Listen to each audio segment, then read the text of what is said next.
नमस्कार मित्रों, आप देख रहे हैं टीवी 20 न्यूज। मैं हूं आपके साथ अशोक वर्मा। अपने अपने क्षेत्रों की खबरों को देखने के बने रहिए हमारे साथ। अब शुरुआत करते हैं आज की ताजा खबरें। आजमगढ़ जिले के महाराजगंज ब्लॉक का द्योरांचल क्षेत्र घाघरा नदी के किनारे बसा ऐसा क्षेत्र है जहां लगभग 16 गांव सभा की लगभग 50,000 की आबादी रहती है, जिनका क्षेत्रफल लगभग 100 वर्ग किलोमीटर है। इसके लगभग 75% भाग में गन्ने की खेती की जाती है। पूर्वांचल के लगभग सभी गन्ना मिल द्योरांचल द्वारा की जाने वाली गन्ना की खेती पर निर्भर रहता है, परंतु इतनी बड़ी आबादी द्वारा इतने बड़े क्षेत्र में की जाने वाली खेती हर साल प्रशासनिक उपेक्षा का शिकार हो जाता है और सारी फसल बाढ़ में डूबने से नष्ट हो जाती है, जिससे उनकी आर्थिक स्थिति खराब होने के साथ साथ राष्ट्रीय क्षति भी होती है। परंतु यहाँ के विधायक, सांसद और प्रशासनिक अमला सिर्फ बंधे पर आकर बंधे के लोगों से मिलकर फोटो खिंचवाकर अपनी राजनीतिक जवाबदेही से पूरी कर लेते हैं, जबकि बंधे के उत्तर बाढ़ ग्रस्त गाँव में जाने से कतराते नजर आते हैं। शायद उनकी राजनीतिक महत्वाकांक्षा की मांग भी इतनी ही होती है। उन्हें बाढ़ में डूबे लोगों को परेशानियों से कोई सरोकार नहीं है।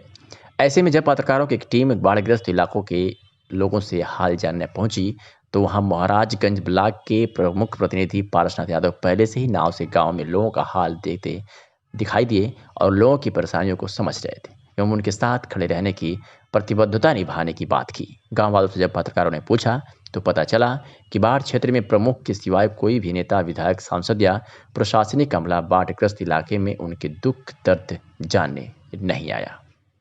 क्या कुछ कहा जयराम यादव, बाढ़ से पीड़ित ग्रामवासी और पारसनाथ यादव ने, सुनते हैं। क्या नाम है? जयराम यादव। यही गांव के निवासी हवा? हाँ, महाजी देवारा जैसी जमनी हवा। अच्छा, कितना बीघा खेत है चाचा?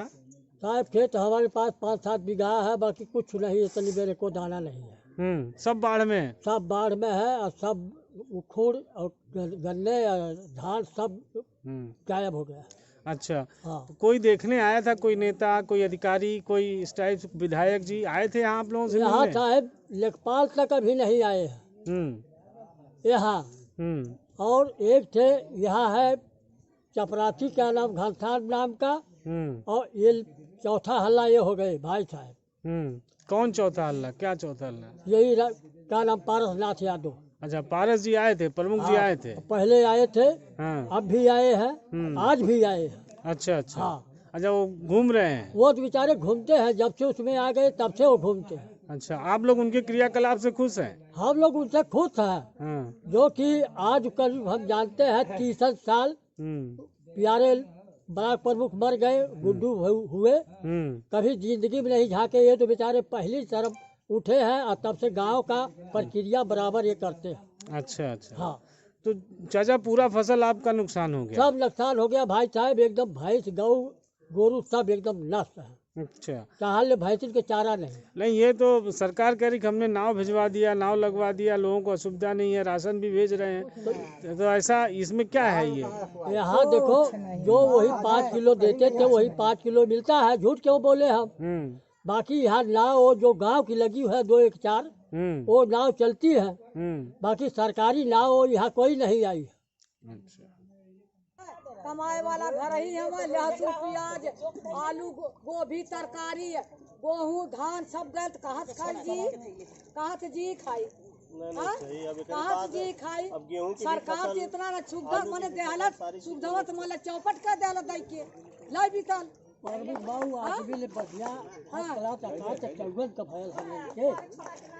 चौगुन के हम लोग को जो है वो क्या खाएंगे? कुछ नहीं रह गया। वो सबका गया, गौ माता लोग तो मरी है। ठेकान है और न खाए के ठेकान है, छह ठेवे द्वारा कोई देख लिया।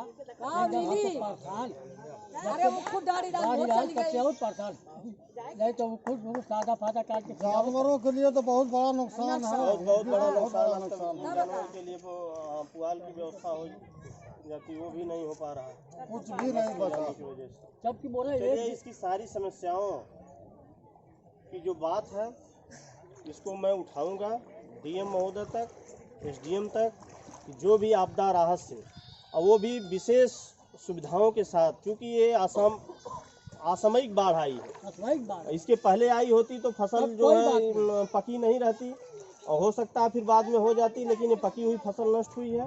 पकी फसल का अगर इस पे विशेष तरीके से विचार होगा और आगामी फसलों के लिए जो है जो संभव सुविधा होगी उसको दिलवाने का काम आप लोगों को किया जाएगा। देश में बढ़ते पेट्रोल व रसोई गैस के दामों से आक्रोशित समाजवादी पार्टी युवजन सभा के पदाधिकारियों ने आज जिलाधिकारी कार्यालय पर अनोखा प्रदर्शन किया। यहां प्रदर्शन के दौरान हाथों में काले गुब्बारे, गैस सिलेंडर, पेट्रोल व डीजल के साथ सड़क पर मोटरसाइकिल को लिटाकर उसे माला पहनाया गया। पत्रकारों से हुई बातचीत में समाजवादी पार्टी युवजन सभा के पूर्व प्रदेश कार्यकारिणी सदस्य लालजीत क्रांतिकारी ने कहा कि देश में लगातार पेट्रोल गैस की कीमतें आसमान छू रही हैं। सरकार इसे नियंत्रित नहीं कर रही है, जिसके कारण हम यहाँ प्रदर्शन कर रहे हैं। अगर सरकार दाम कम नहीं करती तो हम आगे भी प्रदर्शन को बांधेंगे। और क्या कुछ कहा, सुनते हैं। अपना परिचय दीजिए। मेरा नाम लालजीत क्रांतिकारी, समाजवादी युवजन सभा पूर्व प्रदेश कार्यकारिणी सदस्य। आज किस मामले को लेकर आप लोग विरोध प्रदर्शन कर रहे हैं? आज हम लोग जो पेट्रोल डीजल दिन प्रतिदिन रोज बढ़ाया जा रहा है, 107 रुपये 8 रुपये के लमसम पेट्रोल मिल रहा है और डीजल 100 कुछ रुपया मिल रहा है और गैस का 1000 से ऊपर दाम हो गया। उसको लेकर के आज हम जिलाधिकारी कार्यालय पे विरोध प्रदर्शन कर रहे हैं। काला गुब्बारा लेकर के, पेट्रोल लेकर के, डीजल लेकर के आज हम लोग यहाँ पे विरोध कर रहे हैं। हमारी मांग है और हमारे पार्टी समाजवादी पार्टी की मांग है, हमारे माननीय राष्ट्रीय अध्यक्ष समाजवादी पार्टी का अखिलेश यादव जी की मांग है कि ये जितनी महंगाई बढ़ रही है ये कम होनी चाहिए और जब अगर कम नहीं होती है हम लोग विरोध प्रदर्शन इसी प्रकार से करते रहेंगे। ये लोग कहते थे जब सत्ता में थे, ये बीजेपी के लोग कहते थे कि ये 300 का गैस मिल रहा था, लेकर के गैस सिलेंडर रोड पे बैठते थे, धरना देते थे, प्रदर्शन करते थे। आज वही भाजपा जब से सरकार में आ गई है तब से 1000 रुपया गैस सिलेंडर हो गया है और 65 रुपया का पेट्रोल मिल रहा था और आज जो है कि 105 रुपया 108 रुपया पेट्रोल गरीब जनता भरवा रही है। मैं 50 रुपये पेट्रोल में 3 चक्कर आजमगढ़ से अपने घर आता जाता था, लेकिन अब 108 रुपये पेट्रोल में 1 चक्कर आता हूँ 1 चक्कर जाता हूँ, नहीं जा पाता। इतनी महंगाई हो गई, इतना मतलब गरीबों का शोषण हो रहा है इस सरकार में कि कहने वाली बात नहीं। उसको लेकर के हम विरोध प्रदर्शन किए हैं।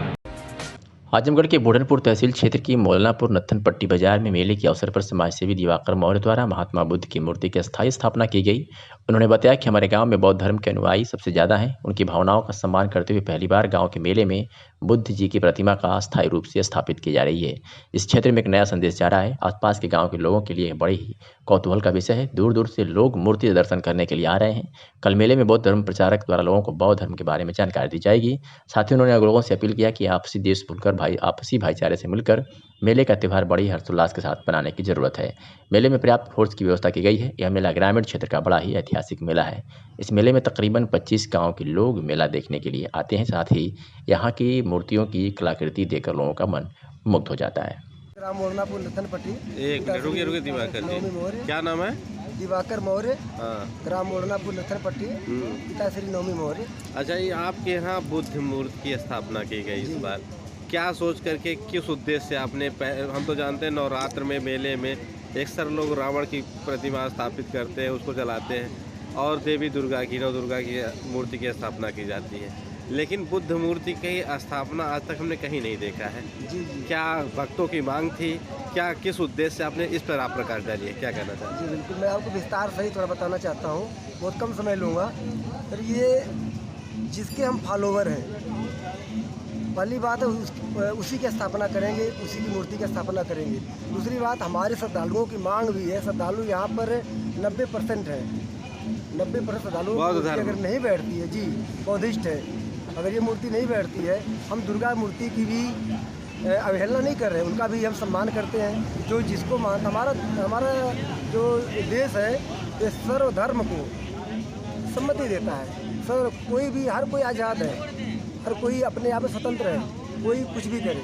अच्छा, आपके मतलब कि श्रद्धालुओं को देखते हुए, अपने श्रद्धालुओं को देखते हुए इस मूर्ति के और इसके पीछे धर्म प्रचार का भी कोई मकसद है कि नहीं है? धर्म प्रचार की कोई बात नहीं, ऑलरेडी सभी लोग जागरूक हैं। नहीं कहे नहीं, धर्म प्रचार की बात होती है। धर्म का प्रचार होगा जब मूर्तियाँ स्थापित होंगी, उसकी चर्चा होगी, जागृति होगी, लोगों के विचार बदलेंगे, नए लोग अनुयायी आएंगे, ऐसी चीजें तो होती रहती हैं। सर ऑटोमेटिक होना, जब कोई नई चीज आई है, जब किसी चीज के बारे में चर्चाएं होती हैं, उससे लाभ हो और लाभान्वित होने के लिए लोग जुड़ते हैं। लाभ के बारे में सर आप अगर जानना चाहते हैं, मैं लाभ बता देता हूँ। भगवान बुद्ध विश्व गुरु हैं, विश्व आजमगढ़ में बड़ा गणेश मंदिर के आगे लाल डिग्गी बंधे पर उपेक्षित होकर झाड़ जंगल कूड़ा करकट में दबे पड़े प्राचीन शिव मंदिर की साफ सफाई की शुरुआत आज भारत रक्षा दल कार्यकर्ताओं ने की।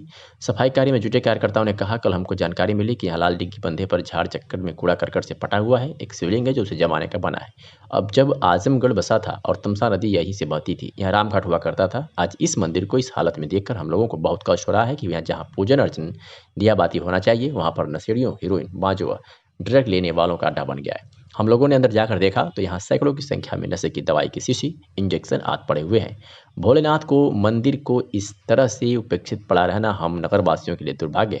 भगवान भोलेनाथ का इशारा समझकर हम लोग यहाँ आज साफ सफाई शुरू कर दिए हैं।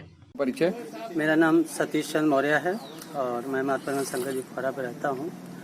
और इधर जो है सुना था कि किसी समय में नदी बहती थी और कुछ लोगों ने जानकारी दिया कि यहाँ पे बहुत पुराना मंदिर है, किसी ने बनवाया हुआ है।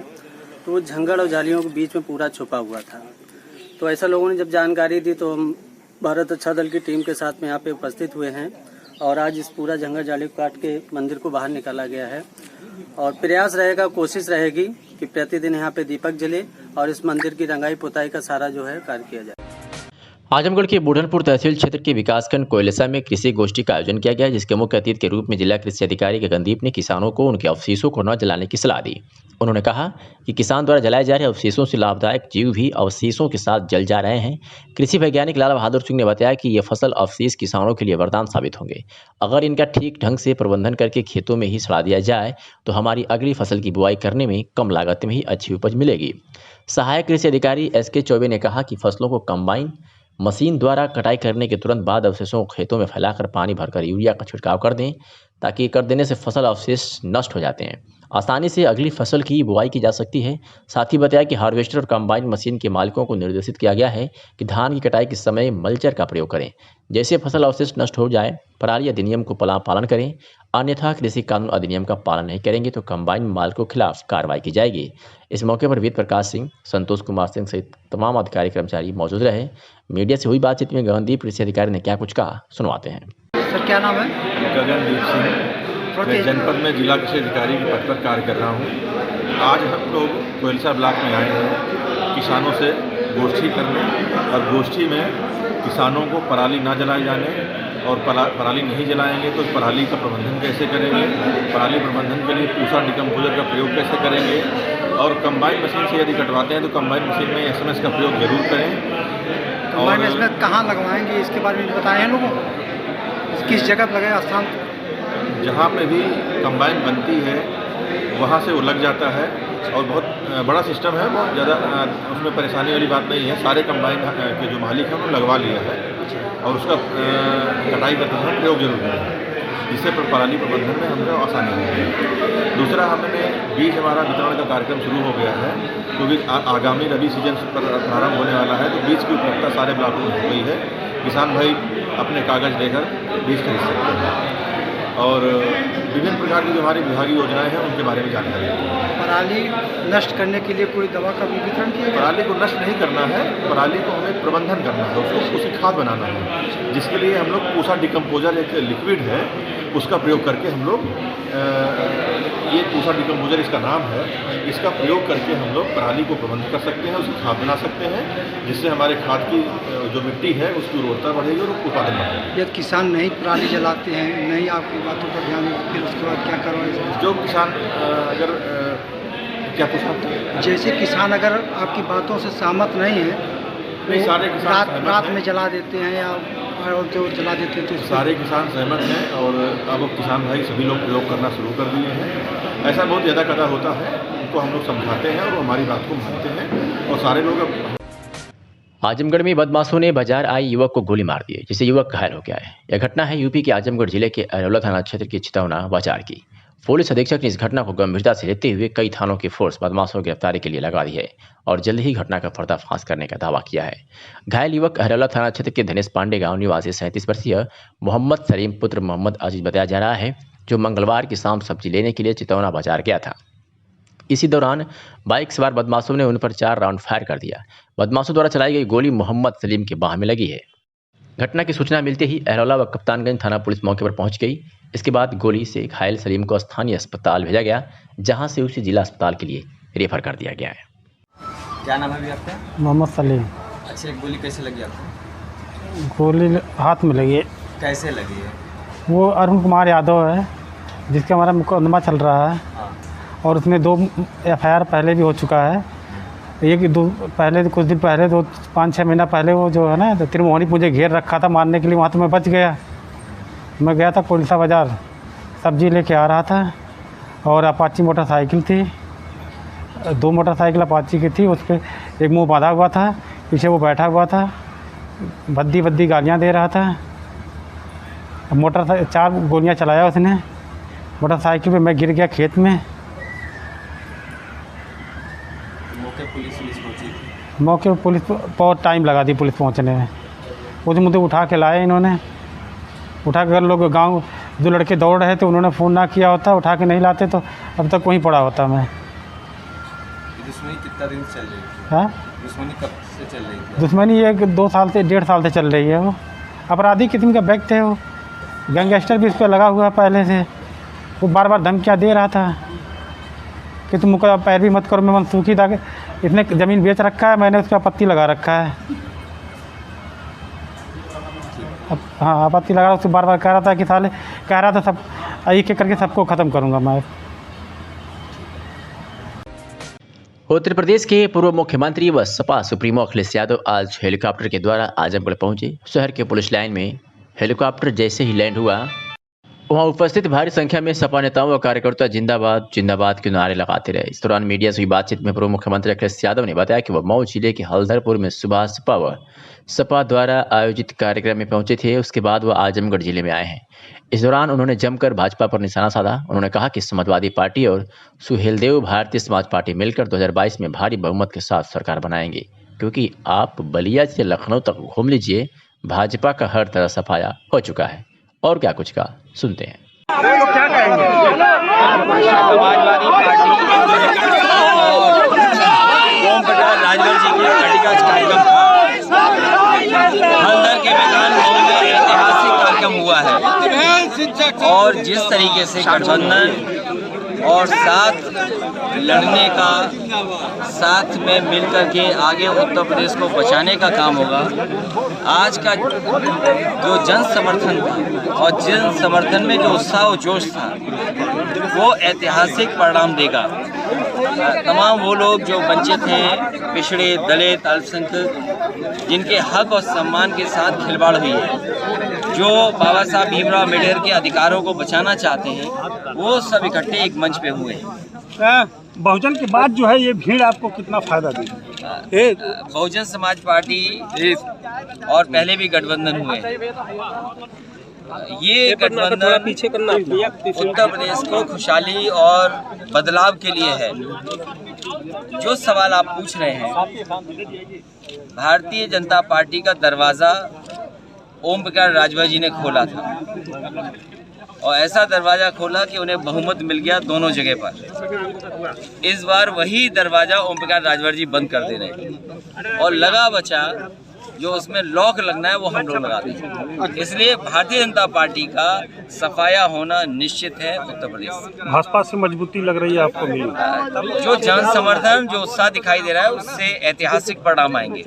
खासतौर पे नरेंद्र मोदी जी ने वाराणसी में एक मीटिंग में कहा कि पूर्वांचल अब हमारा है, और ख़ासतौर पे आजमगढ़, अखिलेश यादव उसे भी पूर्वांचल अपना कहते हैं। तो दोनों को लेके आप कितना मुतमईन हैं? खुशी है कि पूर्वांचल की जनता बहुत ही राजनीतिक है और पॉलिटिकल है, और पूर्वांचल की जनता अपने सम्मान को समझती है। इस बार जिस तरीके से गठबंधन हुआ है, बलिया से लेकर के जैसे ही लखनऊ पहुंचेंगे, पूरा सफाया आपको भारतीय जनता पार्टी का दिखाई देगा।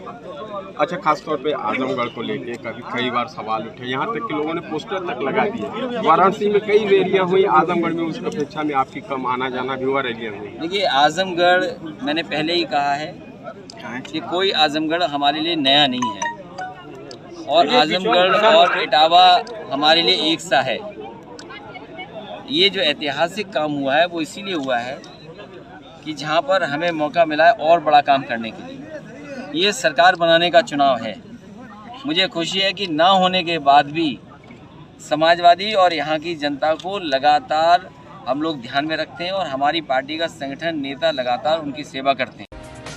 आजमगढ़ में महामहिम राज्यपाल उत्तर प्रदेश आनंदीबेन पटेल का जनपद आजमगढ़ में संभावित आगमन के दृष्टिगत जिलाधिकारी राजेश कुमार व नवागत पुलिस अधीक्षक अनुराग आर्य द्वारा चकरपानपुर में हेलीपैड स्थल एवं कार्यक्रम स्थल का निरीक्षण किया गया। तो तस्वीरें आपके सामने हैं, जहां आजमगढ़ जनपद के मुख्य दो अधिकारी यानी जिलाधिकारी राजेश कुमार व नवागत पुलिस अधीक्षक अनुराग आर्य ने चकरपानपुर में हेलीपैड स्थल एवं कार्यक्रम स्थल का निरीक्षण कर रहे हैं।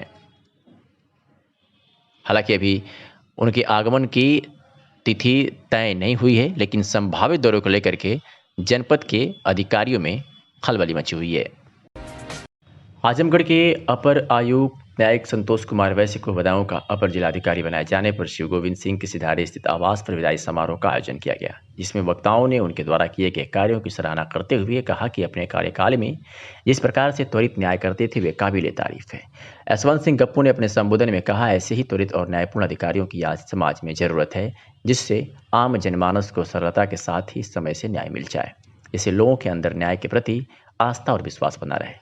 अपर आयुक्त ने लोगों को धन्यवाद देते हुए कहा कि आप लोग समाज के सजग प्रहरी के रूप में कार्य करें, अच्छे को अच्छा और बुरे को बुरा कहें, क्योंकि जब तक हम उनकी खामियों को नहीं बताते हैं तब तक उनको गलत चीज़ें पता चलते कभी देर हो जाती है, जिससे आम जनमानस को न्याय मिलने में देर हो सकती है। उन्होंने प्राथमिकता में अपनी त्वरित कार्रवाई सहित पारदर्शिता पर जोर देने के कहा। उन्होंने कहा कि अधिकारी को लोगों के साथ पारदर्शी स्पष्ट कार्य करने वाले तथा सरल होना चाहिए, जिससे जनता आसानी से मिलकर अपनी समस्याओं को अवगत करा सके। आजमगढ़ में महामहिम राज्यपाल उत्तर प्रदेश आनंदीबेन पटेल का जनपद आजमगढ़ में संभावित आगमन के दृष्टिगत जिलाधिकारी राजेश कुमार व नवागत पुलिस अधीक्षक अनुराग आर्य द्वारा चकरपानपुर में हेलीपैड स्थल एवं कार्यक्रम स्थल का निरीक्षण किया गया। तो तस्वीरें आपके सामने हैं, जहां आजमगढ़ जनपद के मुख्य दो अधिकारी यानी जिलाधिकारी राजेश कुमार व नवागत पुलिस अधीक्षक अनुराग आर्य ने चकरपानपुर में हेलीपैड स्थल एवं कार्यक्रम स्थल का निरीक्षण कर रहे हैं। हालांकि अभी उनके आगमन की तिथि तय नहीं हुई है, लेकिन संभावित दौरे को लेकर के जनपद के अधिकारियों में खलबली मची हुई है। आजमगढ़ जिले में पुलिस अधीक्षक अनुराग आर्य के पदभार ग्रहण करने के बाद उनके दिए गए दिशा निर्देशों का पालन करने सड़क पर आज जैनपुर पुलिस उतर गई।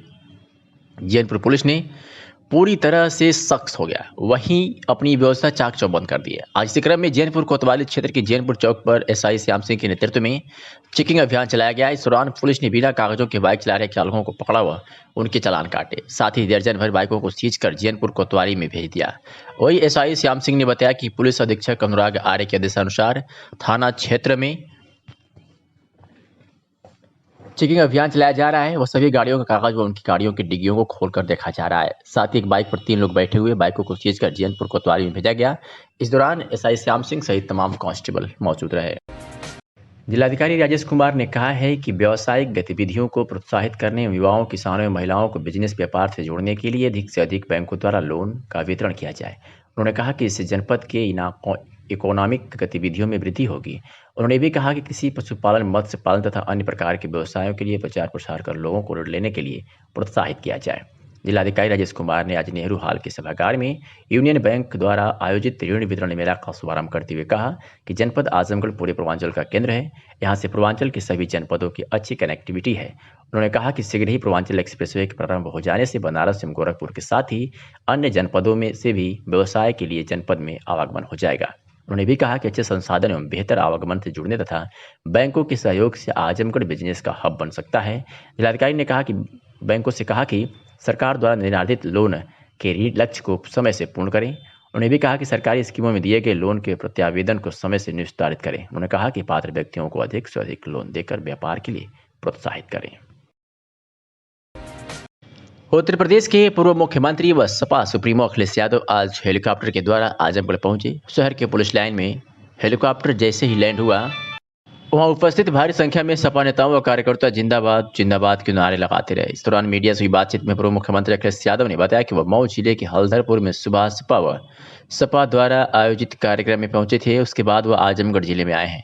इस दौरान उन्होंने जमकर भाजपा पर निशाना साधा। उन्होंने कहा कि समाजवादी पार्टी और सुहेलदेव भारतीय समाज पार्टी मिलकर 2022 में भारी बहुमत के साथ सरकार बनाएंगे, क्योंकि आप बलिया से लखनऊ तक घूम लीजिए, भाजपा का हर तरह सफाया हो चुका है। और क्या कुछ कहा, सुनते हैं। क्या कहेंगे? समाजवादी पार्टी और ओम प्रकाश राजभर जी की पार्टी का कार्यक्रम था।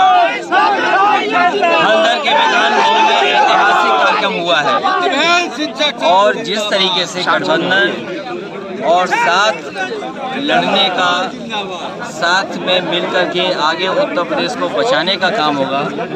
आज का जो जन समर्थन था और जन समर्थन में जो उत्साह और जोश था, वो ऐतिहासिक परिणाम देगा। तमाम वो लोग जो वंचित हैं, पिछड़े, दलित, अल्पसंख्यक, जिनके हक और सम्मान के साथ खिलवाड़ हुई है, जो बाबा साहब भीमराव अम्बेडकर के अधिकारों को बचाना चाहते हैं, वो सब इकट्ठे एक मंच पे हुए हैं। बहुजन के बाद जो है ये भीड़ आपको कितना फायदा देगी? बहुजन समाज पार्टी और पहले भी गठबंधन हुए हैं। ये गठबंधन पीछे करना उत्तर प्रदेश को खुशहाली और बदलाव के लिए है। जो सवाल आप पूछ रहे हैं, भारतीय जनता पार्टी का दरवाज़ा ओम प्रकाश राजभर जी ने खोला था और ऐसा दरवाज़ा खोला कि उन्हें बहुमत मिल गया दोनों जगह पर। इस बार वही दरवाज़ा ओम प्रकाश राजभर जी बंद कर दे रहे हैं और लगा बचा जो उसमें लॉक लगना है वो हम लोग लगा देंगे। इसलिए भारतीय जनता पार्टी का सफाया होना निश्चित है उत्तर प्रदेश। भाजपा से मजबूती लग रही है आपको मिली? जो जन समर्थन, जो उत्साह दिखाई दे रहा है, उससे ऐतिहासिक परिणाम आएंगे। खासतौर पे नरेंद्र मोदी जी ने वाराणसी में एक मीटिंग में कहा कि पूर्वांचल अब हमारा है, और ख़ासतौर पे आजमगढ़, अखिलेश यादव उसे भी पूर्वांचल अपना कहते हैं, तो दोनों को लेके आप कितना मुतमईन हैं? खुशी है कि पूर्वांचल की जनता बहुत ही राजनीतिक है और पॉलिटिकल है, और पूर्वांचल की जनता अपने सम्मान को समझती है।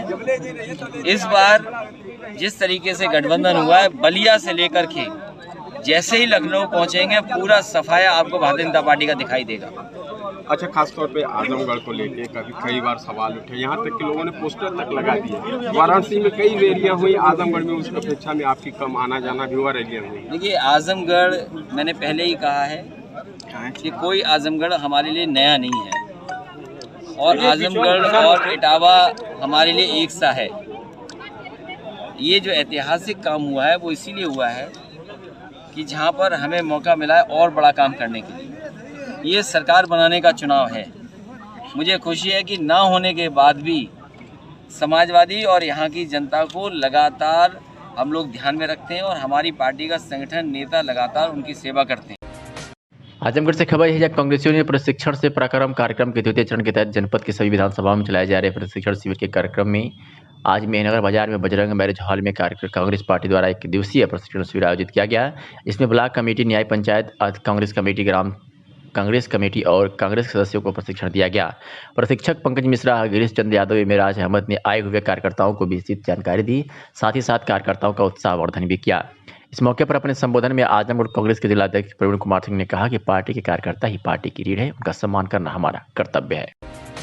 आजमगढ़ में श्रम विभाग एवं जिला विधिक सेवा प्राधिकरण के तत्वावधान में आजादी के अमृत महोत्सव कार्यक्रम का आयोजन सदर तहसील स्थित सभागार में किया गया, जहां उप श्रम आयुक्त द्वारा कार्यक्रम में उपस्थित श्रमिकों को ई श्रम पोर्टल पर असंगठित कामगारों के पंजीकरण कराने तथा उत्तर प्रदेश भवन एवं अन्य निर्माण कर्मकार कल्याण बोर्ड द्वारा संचालित विभिन्न योजनाओं, श्रम कल्याण परिषद द्वारा संचालित योजनाओं, बाल श्रम विद्या योजना, प्रधानमंत्री श्रम योगी मानधन पेंशन योजना के बारे में विस्तार पूर्वक जानकारी दी गई।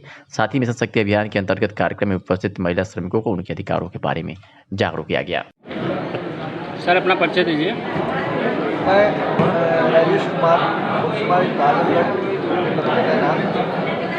आज जिला विधिक सेवा प्राधिकरण द्वारा इस कार्यक्रम का आयोजित करने का निर्देश दिया गया, जिसमें कि हमारे जनपद के विभिन्न लाभार्थी श्रमिकों और अन्य पंजीकृत श्रमिकों द्वारा इस कार्यक्रम में प्रतिभाग किया गया है।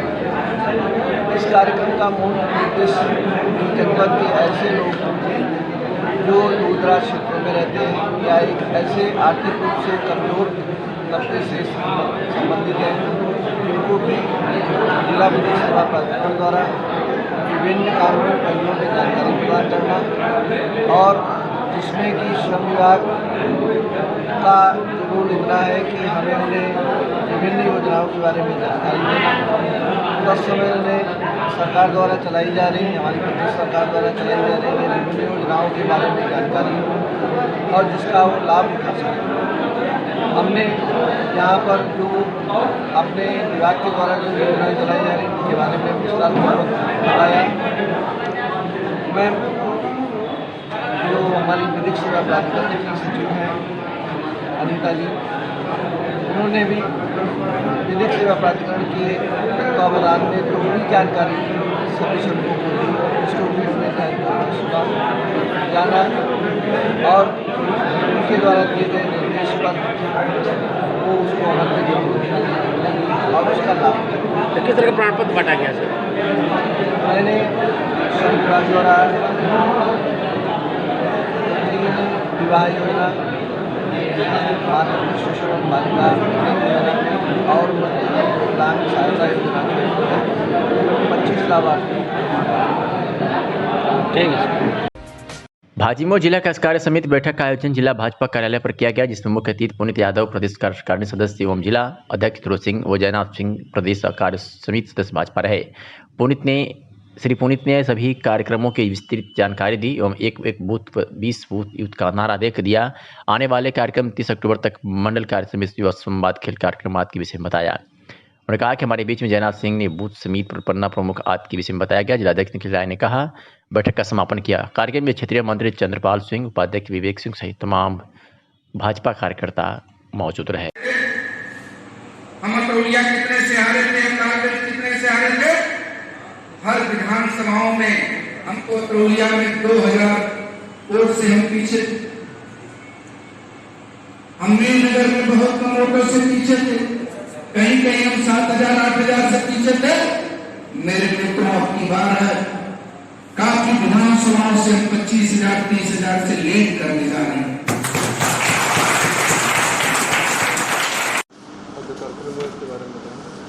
आज आजमगढ़ में युवा मोर्चा की पहली कार्य समिति बैठक है, जिसमें आगामी कार्यक्रमों की चर्चा होनी है और जो कार्यक्रम आने वाले हैं उनकी रूपरेखा तय होनी है। इसमें हमारे मुख्य अतिथि आदरणीय पुनीत यादव जी हमारे प्रवासी बन के आए हुए हैं और आपके मार्गदर्शन में कार्यकारिणी को जो काम करने हैं उसकी रूपरेखा तय होनी है। आज किस तरीके का बैठक आज यहाँ हो रहा है, क्या रणनीति? आज भारतीय जनता पार्टी आजमगढ़ की प्रथम जिला कार्य समिति बैठक है। कार्य समिति में आगे की कार्य योजना, पार्टी द्वारा जो आगे की कार्य योजना आती है उसकी तैयारी बैठक होती है और कार्यकर्ताओं को नए कार्यकर्ता हैं उसको कार्य समिति में पार्टी की नीतियाँ बताई जाती है। जी, चुनाव को लेकर किस तरीके की तैयारियां आप लोग? भारतीय जनता पार्टी परमानेंट तैयार रहती है चुनाव लड़ने के लिए। भारतीय जनता पार्टी तैयारी नहीं करती है, भारतीय जनता पार्टी तैयार रहती है चुनाव लड़ने के लिए। और भारतीय जनता युवा मोर्चा हमारे अध्यक्ष प्रांशु द्विवेदी के नेतृत्व में भारतीय जनता पार्टी की पुनः सरकार बनने जा रही है, उसमें कोई संदेह नहीं है। अभी आज अखिलेश यादव आ रहे हैं, उसका क्या कहना है? अखिलेश यादव आ रहे हैं, अपना करेंगे, अपना झूठ बोल के जाएंगे। अखिलेश यादव नेता थोड़ी नहीं है, अखिलेश यादव नेता